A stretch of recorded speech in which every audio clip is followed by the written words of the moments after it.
다음에 내 곁에는 누가 있습니까? 내 곁에 누가 있습니까? 누가 있는가? 라는 말씀 함께 은혜 받기 원합니다. 오늘 함께 예배드리는 성도들 또 밴드로 통해서 또 라이브로 시청하는 예배드리는 성도들도 함께 있는 줄 압니다. 모두에게 오늘도 말씀의 은혜가 있고 또 우리 삶 속에 하나님의 축복하심이 넘치기를 원합니다. 가나 보인 잔치의 이 사건을 모르는 그리스도인은 아마 없을 겁니다. 이제 예수 믿는 사람들이나 아니면 뭐 소시자도 어느 정도 알만한 그런 내용이 오늘 이 본문입니다. 그러니까 예수님께서 이 잔치의 결정적인 문제였던 포도주를 해결하심으로 예수님이 누구신가를 보여주셨기 때문에 그렇습니다. 예수님께서 이 잔치의 문제를 해결하실 때 결정적인 역할을 한 사람이 있습니다. 그는 예수님의 어머니였던 마리아입니다. 오늘 보면 3절 4절 말씀 보면 포도주가 떨어졌다 했습니다. 예수님의 어머니가 예수에게 이르되 포도주가 없다 합니다. 그래서 어쩌면 해결을 달라는 거죠. 바로 예수님께 이 말을 했다는 것은 어때요? 해결해 달라는 거예요. 그러니까 예수님께서 뭐라고 해요? 여자에 나와 무슨 상관있습니까? 혹자들은 어머니한테 뭐 여자라냐? 근데 사실 여자의 표현은 가장 여인을 최대한 존칭하지는 용어 중에 하나입니다. 우리나라의 뭐 여자이지만 사실은 가장 존귀한 분으로서의 호칭을 하는 것이 바로 여자예요. 그러면서 내 때가 이르지 않았다 말씀합니다. 그러니까 이 잔치의 문제를 가장 먼저 예수님에게 알린 사람도 마리아였습니다. 하지만 예수는 마리아의 이야기를 들으시고 부정적인 대답을 하십니다. 다른 사람도 아니고 어머니의 부탁을 거절하신 것입니다. 그런데 마리아는 예수님의 대답과는 전혀 상관없이 반대로 어때요? 하인들에게 명합니다. 이런 말이에요. 그의 어머니가 하인에게 이르되 뭐예요? 너희에게 무슨 말을 하든지 그대로 하라고 해요. 분명히 예수님은 당신이 이 문제에 해결하실 때가 아니라고 분명히 말씀했습니다. 자신의 입장을 분명히 말씀했어요. 그런데 왜 마리아는 당신의 생각으로 마치 예수님께서 무엇을 하실 것처럼 이야기를 하고 있느냐 하는 겁니다. 어떤 당사자의 의견을 전혀 무시하고 그 입장을 무시하고 어머니의 권위로서 일을 해결하도록 강요하고 있는 그런 모습이지 않은가요? 만일 예수님께서 아무런 말을 하지 않으셨다면 어쩌려고 앞서서 행동하는지 이해할 수 없습니다. 괜히 그런 말 했다가 예수님이 아무 행동을 안 하고 말도 하지 않았다면 어머니 입장으로 얼마나 창피했겠냐고요. 어머니 권위가 또 무시되잖아요. 누구라도 이 마리아의 말만 믿고 이 위기를 해결하려고 기대하고 있다면 큰일이 날 수도 있는 그런 상황인 것을 마리아가 모를까요? 그리고 하인들의 이 마리아의 말을 듣고 행동할지도 또 의심스러워. 그렇지 않습니까? 사실 예수님은 이 문제의 해결에 대한 의지가 전혀 없으신데 왜 마리아가 앞장서서 일을 만드는 것인지 알 수 없는 상황입니다. 무슨 말씀을 하시는지 그대로 하라는 이 마리아의 말 속에는 담겨진 숨겨진 의미가 있습니다. 정말 마리아 말대로 예수님께서 하인들에게 어떤 지시라도 내릴까요? 곁에서 마리아의 말을 들으신 예수님은 자신의 입장을 무시하고 자기의 마음대로 하인에게 지시하는 이 어머니의 행동에 어떻게 또 받아들일 수 있을까요? 아직 그곳에는 예수님이 누군지를 아무도 모릅니다. 그렇지 않습니까? 예수님이 누군지를 그래도 알고 있는 사람은 어때요? 오직 마리아 한 사람뿐이에요. 사실 제자들과 함께 했지만 제자 역시도 그러대요. 몰라요. 아직은 예수님 실체에 대해서요. 완전히 알 수 없습니다. 그런데 마리아는 예수님이라면 이 상황을 해결할 수 있는 것을 전혀 의심하지 않았어요. 그러나 사람들은 예수님의 해결에 대한 이 말씀을 거부한다면 어떤 기적도 일어나지 않음을 알기에 미리 하인들에게 예수님의 지시대로 하라고 당부를 한 것입니다. 그러니까 마리아는 사람들이 못 믿겠지만 그래도 자신이 믿으니까 아예 그 하인들에게 그대로 하라고 이야기한 거예요. 예수의 말씀은 곧 해결이라는 확신을 준 것입니다. 곁에서 이 마리아 이야기를 들으신 예수님의 7절 8절 말씀합니다. 예수께서 그들에게 이르시되 항아리에 물을 채우라신지라. 아기까지 채우니 이제는 떠서 어디요? 여리장에 갖다 주라 하시네. 갖다 주었다 이 말입니다. 정말로 예수님께서 마리아의 말대로 하인들에게 말씀하셨습니다. 그리고 말씀대로 했더니 9절에 10절 말씀이니까 물이 변하여 포도주가 되는 기적이 일어났습니다. 그래서 여리장이 그 물로 된 포도주를 맛보고도 어디서 난지 알지 못하지만 하인들은 알고 있습니다. 그래서 여리장이 신랑을 불러서 말합니다. 사람마다 먼저 좋은 포도주 주고 나중에 취하면 좀 좋지 않는 그런 포도주를 내는데 어떻게 너는 더 좋은 포도를 내냐 지금보다 먹는 거. 아마 이게 신랑 여기 있는 잔치의 신랑보다 신랑만 두고도요 모든 세상의 편의가 다 그러죠. 처음에 다 좋은 거 점점점 우리가 과일 하나 사도 어떻습니까? 위에는 그냥 기다린 거지만 어때요? 중간쯤가 한 단계 내려가면 좀 작아지고 별로 그렇게 썩 좋지 않은 다 눈가리만 합니다. 그런데 오늘 신앙은 그렇지 않았다는 거죠. 신앙이 그렇지 않았나요? 예수님이 그렇게 하신 거죠. 네, 오늘 이 기적을 통하여 예수님이 누구신가를 모든 사람이 믿는 또 다른 결과를 일어났습니다. 이 모든 일이 가능하도록 이끈 사람이 바로 마리아입니다. 그러니까 예수님은 먼저 자신의 때가 아님을 밝히셨지만 어머니 마리아의 이야기를 곁에 들으시고 그래서 기적을 베풀어 주신 겁니다. 왜 예수님의 그 당신의 생각이 바뀌셨을까요? 마리아가 하인들에게 무슨 말씀을 하시든지 그대로 하라는 이 부분을 왜 성경이 돼요? 놓치지 않고 우리에게 알려줬을까요?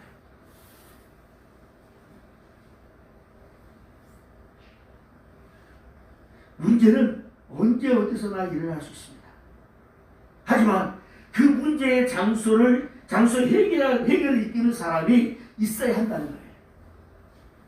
예수님은 이 해결을 이끄는 믿음의 사람들을 통해서 기적을 베풀어 주신다는 거예요. 본인 잔치에 포도주가 모자라면 예경 없이 다가오는 어때요? 현실 문제잖아요. 나름대로 다 계산했겠잖아요. 사람이 얼마쯤 오겠다. 그치? 우리 잔치에도 그렇지 않습니까? 적어도 몇 명 오겠다, 몇 명 오겠다 하고 하는데 어느 때는 더 많이 와버려요. 과거에 우리 목사님 중 한 분이 아들이 결혼했는데 한 200명씩 계산했는데 300명 가까이 와버려요. 그 아들이 신학교 다니다 보니까 신학생들이 한 40~50명이 와버린 거예요. 생각지도 않게. 그래서 뭐 음식도 뭐 바들바들 하고 보통 한 20~30명 정도 뭐 아니해봤자 그렇게 하는데 뭐 사람이 뭐 100여명 더 가까이 가버렸으니 얼마나 얘기 많다는 거예요. 얘기 없이 온다는 겁니다. 생각밖에 사람들이 우리에게 다가온다는 거예요. 그런데 이 마리아는 해결의 길을 알고 있는 믿음의 사람이었다. 그러니까 예수님은 바로 이 믿음의 고백과 행동을 통해서 기적을 베푸신 겁니다. 다른 성도님은 오늘 우리도 문제가 수시고 있잖아요. 예고 없이 오니까 정말 그것 때문에 걱정하고 의심하고 때로는 잠도 못 자고 하잖아요. 방법 발동도 그러고 어떻게 할까 하고 얼마나 마음 좌우리도 합니까? 문제는 사람을 만나고 싶은 사람 없어요. 문제를 야 문제 와라. 나는 문제 다 좋아. 어떤 문제 좋아. 아까 이럴 사람 없단 말이에요. 그 문제의 장소에 있고 싶은 사람 하나도 없을 거예요. 더구나 문제 환경 속에 같이 자의 삶을 살고 싶은 사람은 더더욱 없을 겁니다. 하지만 현실은 그렇지 못합니다. 여기저기 문제투성입니다. 우리가 겉으로 보기에는 모두가 아무런 문제 없이 사는 것처럼 보이지만 사실은 한 사람 이야기 꺼내면 아마 문제투성이 수십 가지 나올 겁니다. 내가 말을 안 해서 그렇지 나 속 터진 일 많아. 내가 뭐 일 이야기하면 밤새도록 아마 이야기해도 아마 안 될 거예요. 그런 사람도 많아요. 다 문제를 가지고 살아가고 있습니다. 눈에 보이는 문제든 눈에 보이지 않는 문제든 다 저들마다 삶을 지치고 힘들게 하는 이 문제거리가 다 있다는 것입니다. 이런 현실적인 문제들은 예고 없이 찾아오기에 더욱 우리를 당황스럽게 힘들게 만드는 거예요. 그렇지만 문제가 아무리 심각하고 힘들어도 해결할 길만 있다면 어떻습니까? 더 이상 문제가 되지 않습니다. 그런데 어떤 사람은 이 해결의 과정에서 문제가 더 큰 문제로 커지는 경우가 있습니다. 그 바로 그 해결의 점을 이끄는 사람을 잘못 만났어요. 지금 여러분 곁에 누가 있습니까? 누가 여러분의 어려움을 같이 하고 있습니까? 우리 곁에는 믿음의 사람들이 필요합니다. 마리아와 같은 믿음을 가진 그런 멘토가 필요하다는 거예요. 삶에. 마리아는 문제 해결을 이끄는 그 시간, 그 장소의 멘토였습니다. 믿음의 멘토는 문제 해결에 결정적인 역할을 합니다. 하지만 믿음 없는 자의 안면은 문제를 더 크게 만들 수 있습니다. 한번 주변을 돌아보십시오. 누가 내 곁에서 믿음의 멘토를 되어주고 있는가? 멘토가 되어 있는가? 나는 누구의 말을 따르고 있는가요? 또 누가 나를 이끌고 있는가요? 나는 누구의 말을 따라서 움직이고 있는가요? 진정 믿음 멘토는 문제를 예수님 앞으로 가져가도록 이끄는 사람이 믿음 멘토입니다. 예수님의 방법, 예수님의 말씀대로 살아가도록 이끄는 것이 이게 믿음의 멘토입니다. 예수님의 방법을 따르지 않는 멘토는 아닙니다. 그러면 그를 따라가다면 함께 망하는 거예요. 좀 생각하겠지만 자꾸 남을 비방하고 하는 사람들 그런들과 같이 하면 결국 같이 망합니다. 오늘 2부 예배가 바로 비방과 멸시입니다. 비방하는 것은 그 사람과 대적을 하는 거예요. 비방하는 사람, 불평하는 사람 될 수 있는 그 사람과는 함께하는 게 내 인생의 가장 복이에요. 그래서 우리가 믿음의 멘토가 되어줘야 합니다. 믿음의 멘토는 문제의 사람들을 기적의 사람으로 만드는 하나님의 손길입니다. 누군가가 지금 믿음의 멘토를 간절히 기다리고 있습니다. 힘들고 지쳐가는 그 누군가의 곁에 우리가 힘이 되어줘야 합니다. 지금 코로나 때문에 다 힘들었잖아요. 우리는 나도 힘든데 그러면 아무도 해결할 수 없습니다. 또 아무에게도 그런 해결점을 내가 줄 수도 없습니다. 우리는 결국은 우리의 문제 해결은 예수님께 있다는 사실을 보고 알고 우리 역시도 그런 믿음에 서고 또 우리도 주변에 있는 사람들을 그렇게 이끌어가야 줘야 돼요. 사실 정말 전도가 어렵다 하지만 그래도 이 삶의 문제를 해결해서 보는 하나님밖에 없지 않습니까? 백신이 나와서요? 그건 아무도 모릅니다. 적어도 효과를 보려면 70, 80%가 면역력이 생길 때 가능하다는데 과연 어떤 나라는 그 국가 인구의 뭐 7배까지 샀다고 뭐 하면서 또 따지기도 하는데,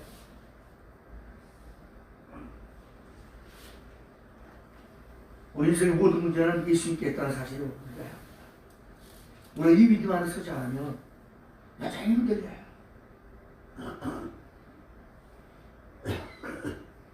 우리 믿음의 멘토의 음성을 들어야 합니다. 예수님은 해결로 이끄는 믿음의 사람들 통해서의 움직이시는 거예요. 지금 성경의 모든 역사를 보십시오. 믿음의 하나님의 은혜에 선 사람들 통해서 하나님은 하나님 세상이 사람을 이끌어가고 있잖아요. 우리가 지금 성경을 보니까 세계사하고 딱 떨어진 것처럼 보이지만 사실은 이 성경의 모든 역사들도 세계사의 한 경점들을 가지고 있지 않습니까? 믿음의 사람은 세계사에 상관없이 살아가는 게 아니잖아요. 그럼 우리 믿음의 사람은 우리의 삶의 현장을 따로 사는 게 아닙니다. 따로 국밥으로 사는 게 아니잖아요. 동일한 삶의 현장에서, 동일한 환경 속에서, 동일한 조건 속에서 살아갑니다. 그러니까 오늘 우리는 어디에요? 예수님께로 내 자신이 나가고 나 함께하는 자들도 이끌어서 함께 그 예수님 앞에서의 오늘 이런 문제 해결 받는 기적의 역사를 우리가 누리며 살아야 합니다. 그러면 바로 믿음의 소리는 어떨까요? 설교도 해결을 이끄는 믿음의 소리입니다. 설교는 우리들의 문제 해결을 이끄는 멘토의 음성이에요. 무슨 말씀을 하시든지 바로 믿음으로 그대로 움직이면 반드시 기적이 일어나는 겁니다. 선교자가 거짓말 하겠습니까? 화음된 거 말하겠습니까? 화음된 결과를 가져가지 않습니다. 뭐 외화를 듣는 뭐하면 다 들려요. 이것도 결과나 이것들 통해서 다 어떤 통계가 나온 거 가지고 이야기 제시하지, 그냥 아무것도 없는 상태에서 뭐 그냥 지어내는 말 없지 않습니까? 외화를 듣든 뭐든지 다. 그리고 그 말씀이 오늘 우리들을 이끌지 않습니다. 그래서 뭐 로고스나 레마로 이렇게 나눕니다. 그래서 선배가 레마가 돼서 나를 감동하고 나를 이끌어야 된다고. 그 뭡니까?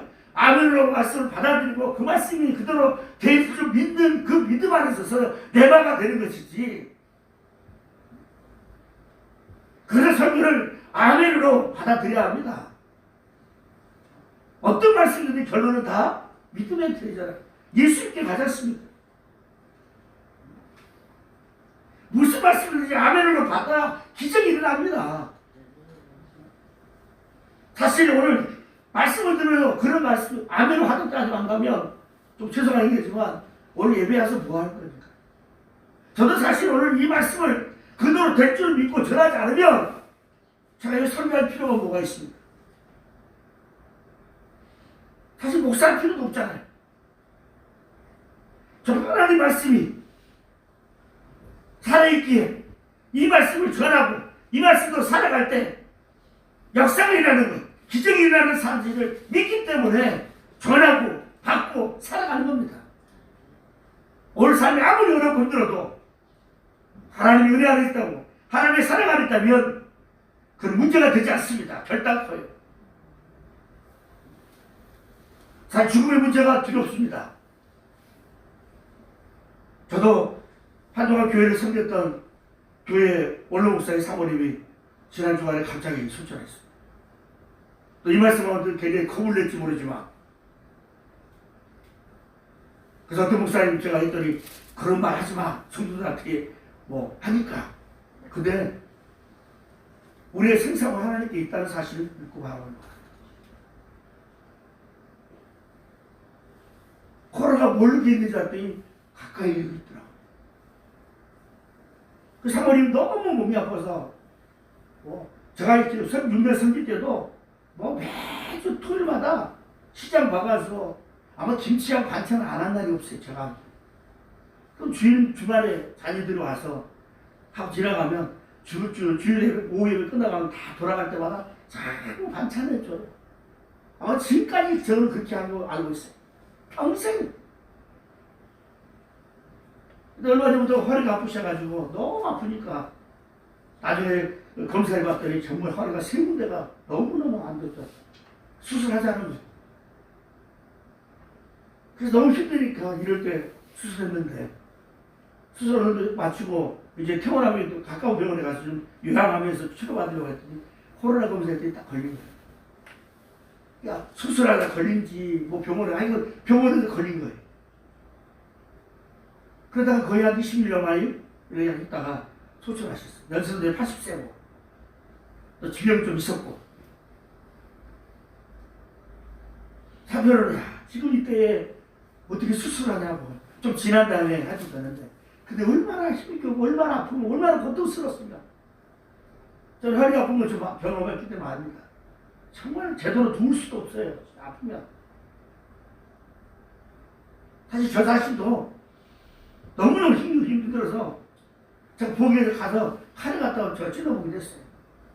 근데 예수 믿으면 내가 자살하면 지옥 간다는 것 때문에 참아 못하겠더라고요. 근데 너무너무 고통스러우니까 차라리 허리 아픈 것보다 다른 데 좀 아팠으면 좋겠다는 생각에 그 저는 한편 이해가 돼요. 너무 그거는.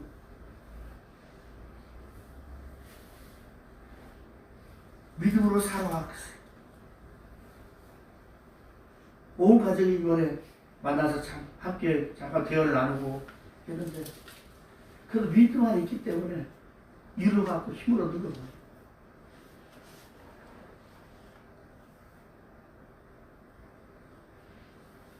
우리 인생에 이런 멘토가 다 있는 것처럼 믿음 안에서 멘토가 있어야 돼요. 나를 하나님의 믿음 안에 설계하고 믿음을 이끌고 하나님의 은혜와 축복 가운데 함께 걸어가는 그런 삶의 자리로 함께하는 이런 믿음의 멘토들. 그래서 교회가 필요하고 그래서 되어 성도들 함께하는 겁니다. 오늘 이걸 못하니까 너무 힘들잖아요. 만나기도 어려웠고.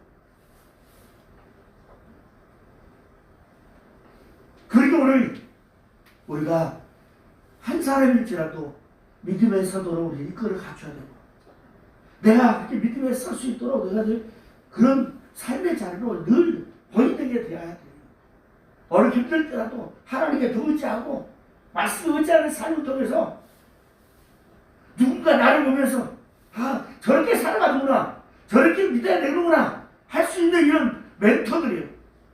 나하고 일일이 불러서 앉혀놓고 뭐 이래야 됩니다 이래야 됩니다 하지 않아도 내 삶의 모습을 보면서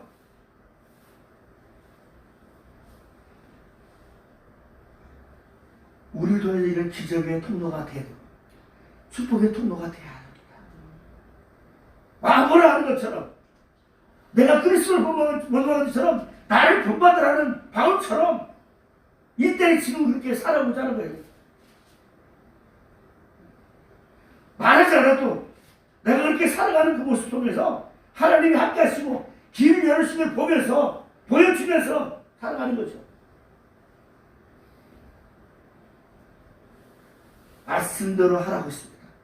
말씀하신 대로 그대로 하라. 오늘 말씀을 받으면 그 말씀대로 행할 때 오늘 삶의 기적이 일어날 줄 믿습니다. 오늘 안에 앞으로 어떤 일이 있는지 아무도 모릅니다. 지금보다 더 심각한 문제들이 더 많이 오면 오지. 지금 보십시오. 일본 지금 지역에 지진이 날 것이다. 10조 이상 지진이 날 것이다. 백두산이 터질 것이다. 이런 이야기 많이 하셨습니다.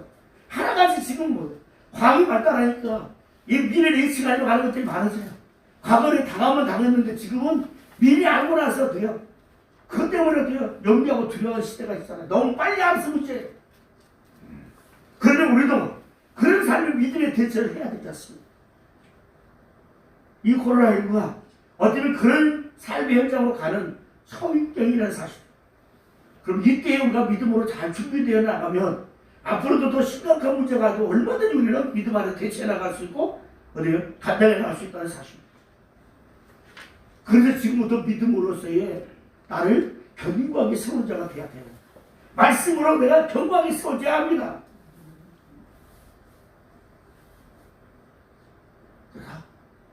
기회가 되는 대로 말씀을 다 듣고 말씀 앞에 서도록 살아갈 때 오늘 하나님의 기적의 역사가 우리 가운데 있고 우리 삶의 위기를 이겨나가면서 오늘도 승리의 기쁨의 찬양을 드리면서 하나님의 영광을 드리고 모든 일 앞에서의 하나님의 사람이라고 믿음의 사람이라고 하는 이런 칭찬을 받는 성도로서의 살아가고 많은 사람들이 영향을 끼치는 선함의 역사들 가운데 있어지기를 주님으로 축원합니다.